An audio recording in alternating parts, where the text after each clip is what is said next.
राधे राधे दोस्तों, कैसे आप सब दोस्तों। हमारे YouTube चैनल पर आपका स्वागत है। हमारे इस चैनल को सब्सक्राइब कीजिएगा और हमारी वीडियो को लाइक, शेयर और कमेंट जरूर कीजिएगा। दोस्तों, आश्विन मास वर्ष के सभी 12 मासों में से खास माना जाता है, लेकिन इस मास की अमावस्या तिथि तो और भी महत्वपूर्ण मानी जाती है। इसकी सबसे बड़ी वजह यह है कि पितृपक्ष में इस अमावस्या का होना। दोस्तों, इस बार की अमावस्या, इस साल पितृपक्ष अमावस्या जो है 17 सितंबर गुरुवार के दिन को पड़ रही है। और ज्योतिषचार्यों की माने तो पितृपक्ष का आरंभ भाद्रपद पूर्णिमा से हो जाता है, जो आश्विन माह का प्रथम पखवाड़ा, जो कि माह का कृष्ण पक्ष भी होता है, पितृपक्ष के रूप में जाना जाता है। इन दिनों में हिंदू धर्म के अनुयायी अपने दिवंगत पूर्वजों का स्मरण करते हैं, उन्हें याद करते हैं, उनके प्रति अपनी श्रद्धा प्रकट करते हैं। उनकी आत्मा की शांति के लिए स्नान, दान, तर्पण आदि किया जाता है। पूर्वजों के प्रति श्रद्धा प्रकट करने के कारण ही इन दिनों को श्राद्ध भी कहा जाता है। सर्वपितृ अमावस्या श्राद्ध की सबसे अहम और आखिरी तिथि होती है। इस बार यह तिथि 17 सितंबर गुरुवार के दिन को पड़ रही है। हिंदू पंचांग के अनुसार आश्विन माह की अमावस्या को सर्वपितृ अमावस्या कहा जाता है और शास्त्रों में ऐसा कहा गया है कि जिन पितरों की मृत्यु की तिथि ज्ञात नहीं होती है तो सर्वपितृ अमावस्या के दिन उनका श्राद्ध जो है वो किया जाता है। और ऐसी भी मान्यता के अनुसार इस दिन पितरों को निमित्त कुछ उपाय साधना करने से उनका आशीर्वाद जो है हमें प्राप्त होता है। तो दोस्तों, अब पितृपक्ष जो है वो खत्म होने वाले हैं। अब बहुत ही नज़दीक आ चुके हैं कि अब पितरों की जो विदाई है वो होने वाली है। दोस्तों, पितृपक्ष 2 सितंबर को शुरू हो गया और 17 सितंबर सर्वपितृ अमावस्या का दिन खत्म होने जा रहा है। इन दिनों में जो हमारे पितृ होते हैं ये हम लोक से पृथ्वीलोक पर आते हैं और उनके परिजन जो भी तर्पण करते हैं उनको ग्रहण करते हैं और उससे वो प्रसन्न होकर अपने पूर्वजों को, अपने जो भी परिवारजन होते हैं, स्वजन होते हैं, उनको आशीर्वाद देते हैं। तो दोस्तों, अगर इस दिन अगर हम शास्त्रों में बताए गए कुछ उपाय करते हैं तो हमारे जीवन में जो परेशानियां होती है वो खत्म होने लग जाती हैं। तो दोस्तों, आपको सर्वपितृ अमावस्या के दिन बने भोजन को सबसे पहले कौवे, गाय और कुत्तों को अर्पित करना चाहिए। मान्यता है कि पितृदेव ये रूप धारण कर भोजन करने आते हैं। कौवे को यम का दूत भी माना जाता है। और ऐसे ही इस अमावस्या के दिन सुबह जल्दी उठकर पितरों के निमित्त घर पर बना मिष्ठान व शुद्ध जल की मटकी के पीपल के पेड़ के नीचे पितरों के निमित्त रखकर वहाँ दीपक आपको अवश्य ही जलाना चाहिए। ऐसे ही दोस्तों, अगर आपने पितृपक्ष के लास्ट दिन यानी सर्वपितृ अमावस्या के दिन अगर आप जो सूर्य को अर्घ्य देते हैं जल का, उसके अंदर मात्रा आप ये चीज़ डाल देते हैं तो आपके जीवन की जो परेशानियाँ आती हैं वो पल भर में ख़त्म होने लग जाती है और आपको अपने पितरों का आशीर्वाद मिलने लग जाता है। तो दोस्तों, मात्र इसमें आपको एक छोटी सी चीज़ जो है वो उस लोटे के अंदर डालनी है।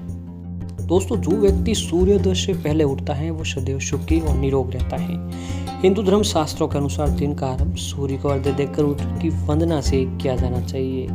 जब श्री विष्णु भगवान धरती पर श्री राम के रूप में अवतरित हुए तो वो अपने दिन का आरंभ सूर्य नारायण की पूजा के उपरांत करते थे।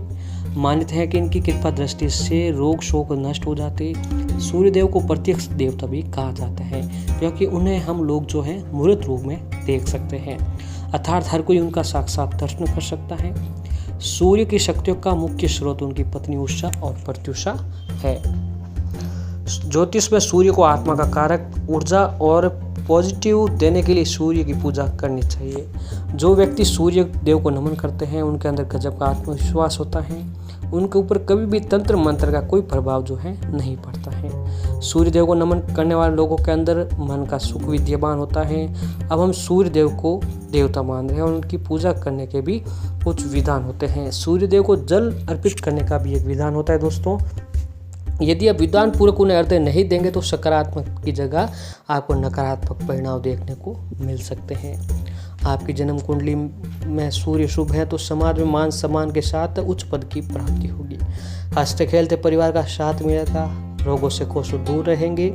यदि सूर्य कमज़ोर है तो जीवन में बहुत भारी परेशानियों का सामना करना पड़ सकता है। जब भी आपकी नींद खुले तो सर्वप्रथम धरती माँ को प्रणाम करें, उसके बाद अपने घर के किसी जगह से जहाँ सूर्यदेव की किरण आती हो वहाँ से आपको नमन करना चाहिए। उसके बाद आप देखेंगे कि आप में गजब का आत्मविश्वास है जो मिल रहा है। तो ठीक इसी प्रकार दोस्तों, अगर आपको ये करना है, शास्त्रों में सूर्यदेव को जल देने का सबसे उत्तम समय माना गया है। कहा जाता है कि इस समय सूर्य को जल देने से सूर्यदेव आपकी मनोकामना पूर्ण करते हैं। और ऐसे ही दोस्तों, रोज सूर्य को जल देने से सबसे बड़ा फायदा ये होता है कि हमारी कुंडली में सूर्य मजबूत होता है, और जिसकी कुंडली में सूर्य ग्रह मजबूत होता है उसको दुनिया में सूर्य के समान ही तेज है प्राप्त होता है। शास्त्रों में सूर्य को अर्घ्य देने का सही समय ब्रह्म मुहूर्त में बताया गया है, यानी कि जब सूर्य अर्घ्य होता है उससे 1 घंटे तक बाद तक आप सूर्य को अर्घ्य दे सकते हैं। इस समय पूरा वातावरण शांत रहता है और दिव्य ऊर्जाएं वातावरण में उपस्थित होती है, जो कि पूजा पाठ के लिए बेहद जरूरी है। इस समय पूजा करने से आपकी प्रार्थना सीधे सीधे भगवान तक पहुंचती है, और आपको ब्रह्म मुहूर्त में ही सूर्य को अर्घ्य देना चाहिए। साथ ही ध्यान रहे कि जब भी सूर्य को जल दे रहे हो तो आपको नंगे पैर जल देना चाहिए। सूर्य को जल देते समय चप्पल इत्यादि शास्त्रों में निषेध माना गया है, तथा सूर्य को जल देने के लिए तांबे का लोटा ही उत्तम माना गया है।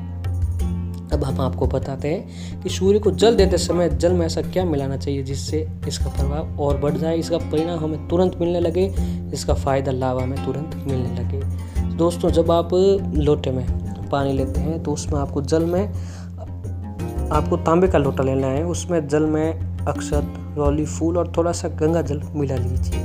अगर हो सके तो यमुना नदी का थोड़ा सा जल सूर्य को अर्घ्य देने वाले जल में भी मिला लीजिए, क्योंकि दोस्तों यमुना सूर्य की पुत्री है, यमराज की बहन है।